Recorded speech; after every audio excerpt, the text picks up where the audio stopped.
Thank you, Atharva, for that amazing introduction.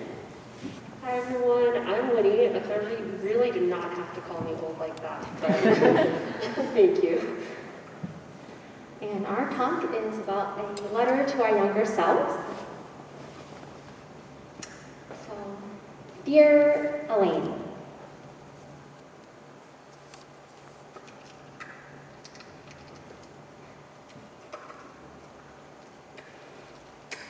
Dear Winnie, can you believe that we're almost graduating college soon? look how far we've come. I don't think we could have imagined seeing each other again. Let alone standing here together writing this letter. Maybe you've forgotten, just in case y'all didn't know, take a guess, who's who. I don't think we've aged. But yeah. Maybe you've forgotten, but this is you in 2014. You were awkward, and side bangs definitely did not help. I don't know how we let our mom convince us to get those.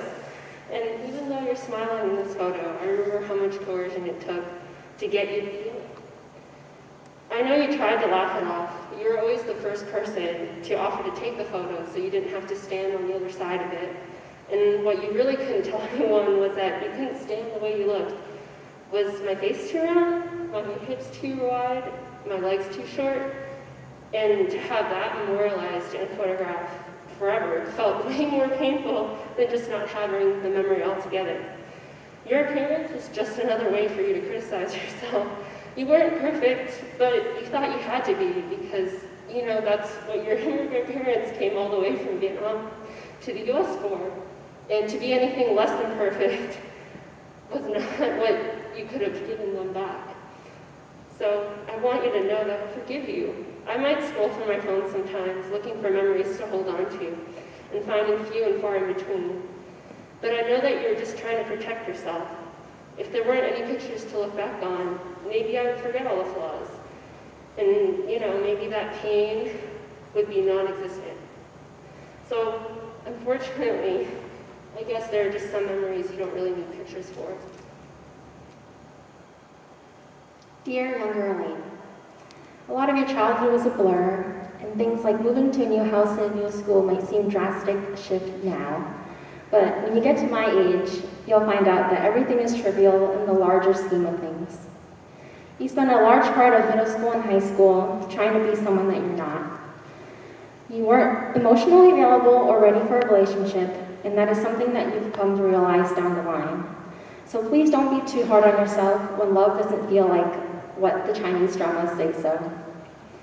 You didn't regret staying at your high school because it was the right choice for you to be in that environment that was supportive of you both academically and socially.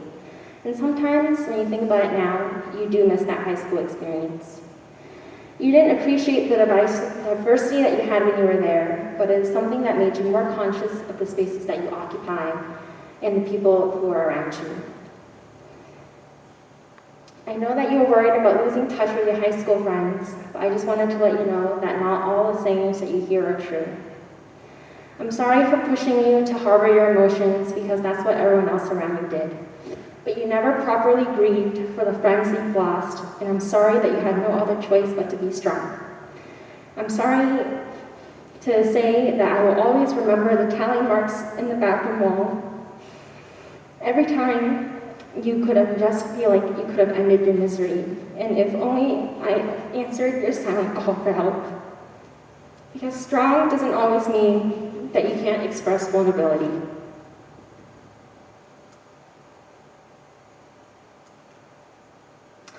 College was everything that you expected and everything that you didn't. This was your first taste of freedom, failure, and faith. You've made so many new friends, and many of whom you've opened up yourself for, and for that, I'm so thankful. I'm glad you took the leap of faith and went with the new school, new me mentality to try to expand outside of your comfort zone. It was incredibly scary as an introvert, but you will look back on it and thank yourself.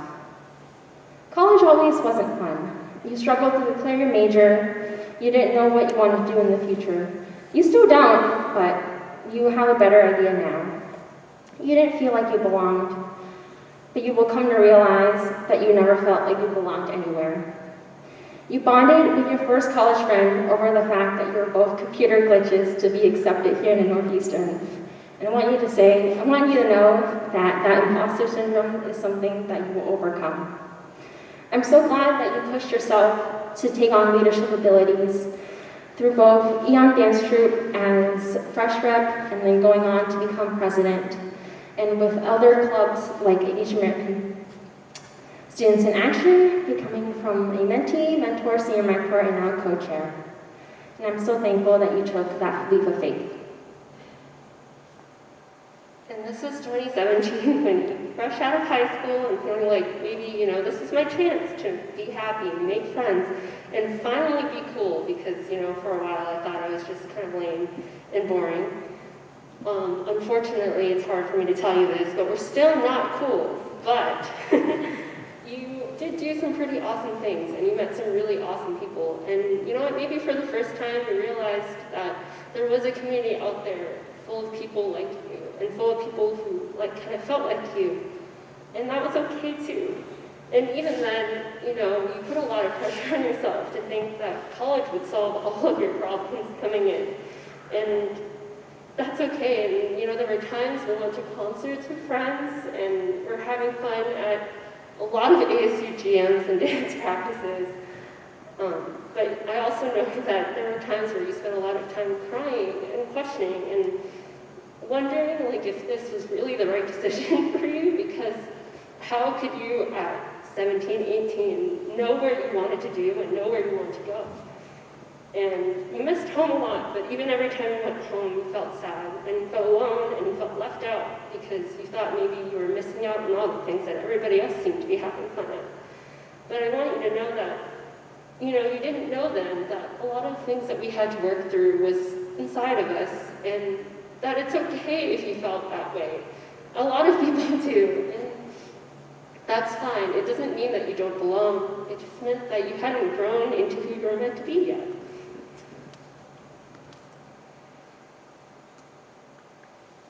So, 2018 is going to be a rough year to talk about, guys. But that photo there in front of the Pearl Tower was actually taken 2 weeks after my high school boyfriend and I broke up.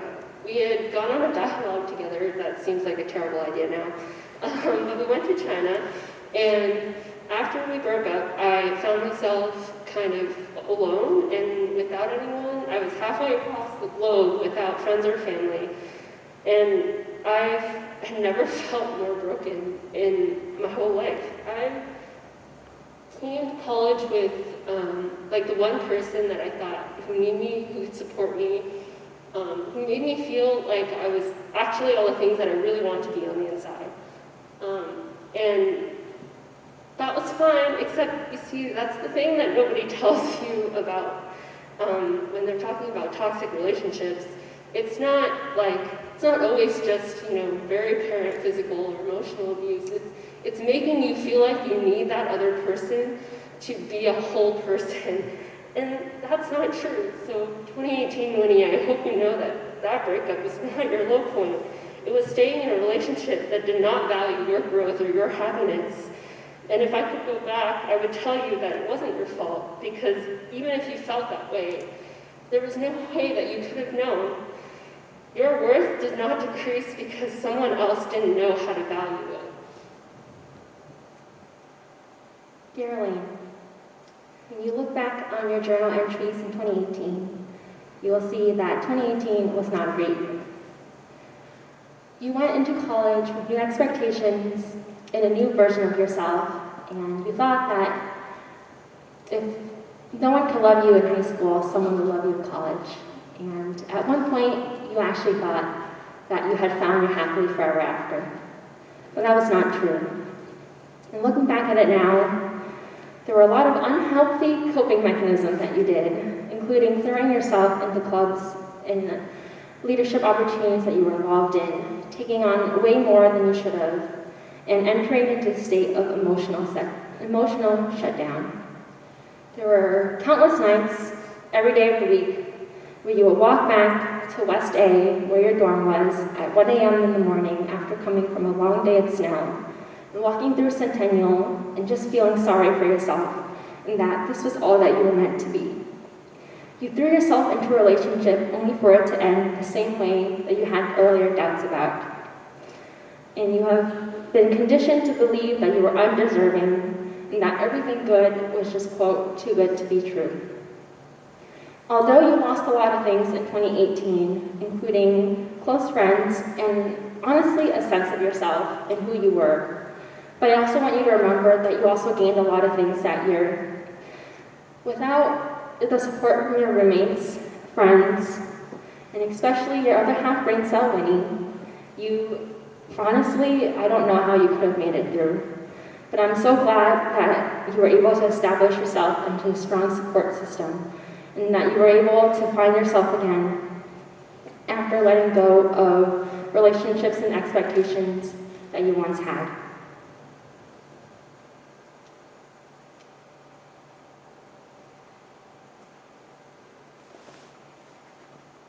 Dear Elaine, I'm so happy to see how much you have grown in such little time in the past couple years that we've been here in college. Talking about your experiences have always been hard, but I want to commend you for giving this opportunity to grieve and to be grateful for everything you have and that where you are now. There are a lot of things I have not mentioned in this letter to you, but I want you to know that in the grand scheme of things, everything will be okay. I want you to know, going forward, that there are a lot of things you should be grateful for, and although the negative experiences may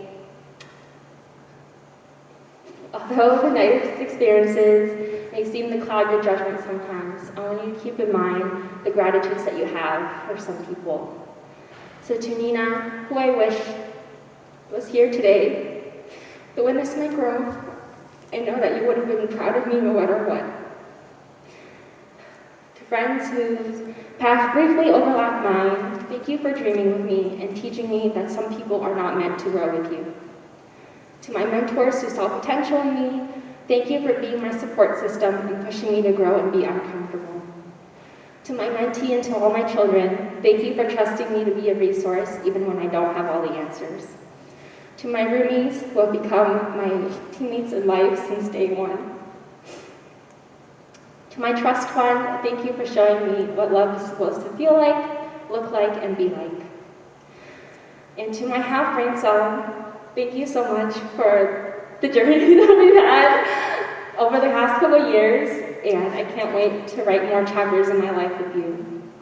And to the person who I've come to love, myself, I'm sorry I couldn't protect you, and I can't promise that you won't get hurt in the future, but I'll make sure that you can and will rebuild yourself once again. And dear Winnie, I've said a lot of really negative things, but actually I've had like a really awesome, past 4 years. I've gotten to be a part of so many amazing things and meet so many people, and I truly believe that I would not be the person that I am today without it. And, life gave me hell, but, I gave it hell back sometimes, and that's okay. And I guess that leads me to say how thankful I am for all the people in my life. The ones who knew my worth, the ones who didn't, so that I could learn it on my own. To my family, both by blood and the chosen ones. To my mentors and my mentees. To my boyfriend, to my other half-brain self, and mostly to my younger self. Elaine said a lot of things that I wish I was going to say, so to keep it short, I'll keep going. But, dear Winnie, I want you to know that we don't regret anything. Even if you thought you were going to in the moment, we really don't. I'm sorry for everything you had to go through, but I'm really glad that you got through it anyway. I don't hate any decision that you made or any action that we took, because in the end, it brought us here. I know you've always wanted to have lifelong friends that you could tell our future kids about. The kinds that you made in kindergarten. Well, life has a weird way of doing things, and in a weird twist of events, here we are. And I want you to know that life is never going to be what you thought it was going to be, but somehow is exactly what you need at the time.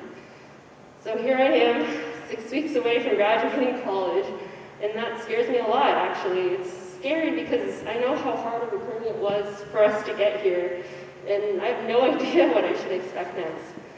But, you know, high school, he had some words of wisdom, and I think high school Elaine did too. Yes, and to you all, I want to thank you all for listening to these stories, and we wanted to leave you with our high school yearbook quotes. And this says, "For what it's worth, it's never too late, or in my case, too early to become whoever you want to be.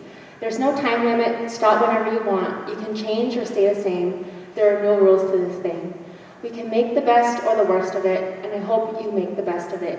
I hope that you see that things startle you. I hope you feel things that you've never felt before. I hope you meet people with a different point of view, and I hope that you live a life that you're proud of. And if you find that you're not, I hope that you have the courage to start all over again." And mine, of course, is from Winnie the Pooh. By the time it came to the edge of the forest, the stream had grown up so that it was almost a river, and being grown up, it did not run and jump and sparkle along as it used to, but moved more slowly.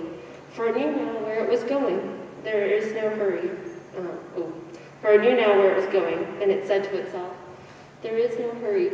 We shall get there someday."